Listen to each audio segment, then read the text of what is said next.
12.4. Solve differential equations by separation of variables 2. Quick review. We have dy over dx is equal to 4x divided by 6y squared. So to separate variables, we multiply both sides by dx. In this case, we also multiply both sides by 6y squared.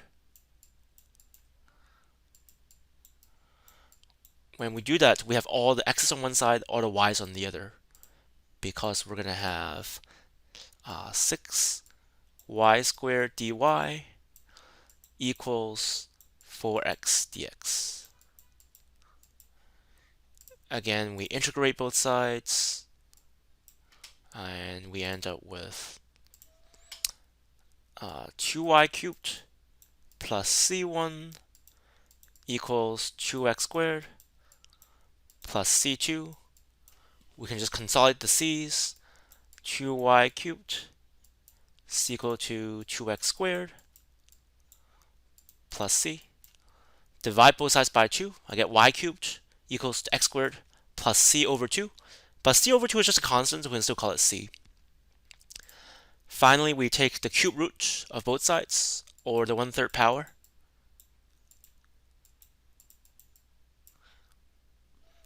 So we know y must be equal to x squared plus c to the 1/3 power. This is called our general solution to this differential equation. Okay. All right. That's from the last lesson. But now, we know that y is equal to x squared plus c to the 1/3 power.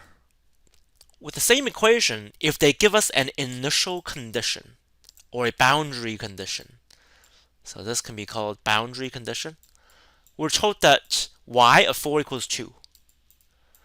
That means that when x is 4, y equals 2. This means we can use that to find c and plug it back in. Let's do that. We know that y is equal to x squared plus c to the 1/3 power. If x equals 4, y equals 2, I can erase x and write 4. I can erase y and write 2. So 2 is equal to 4 squared plus c. Let's make this more clear. This is c. To the 1/3 power. Okay. To solve this, we can take the cube root of both sides.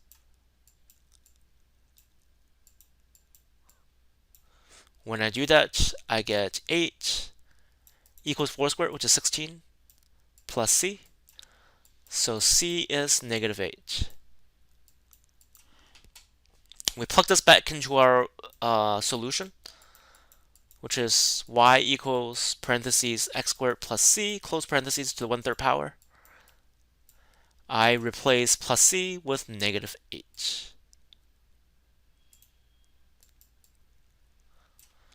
That is what is called, this is called a particular solution to this differential equation. Okay.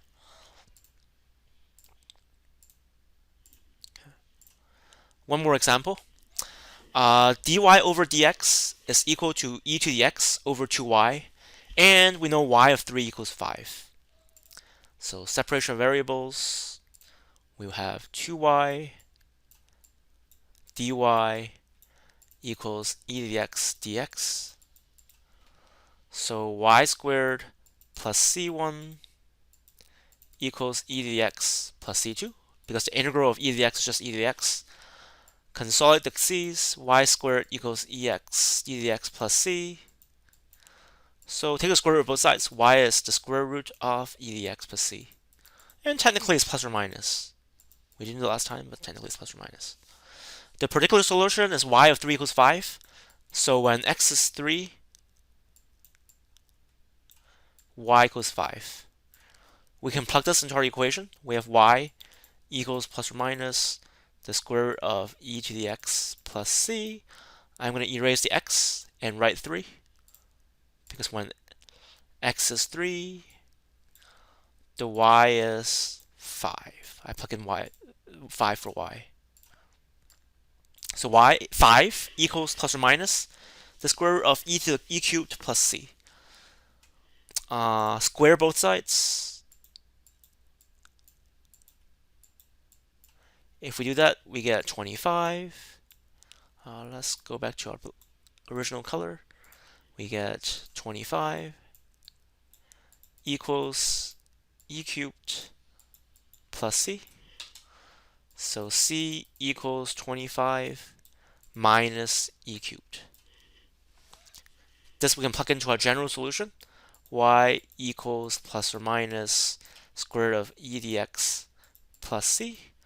We can replace the plus c with plus 25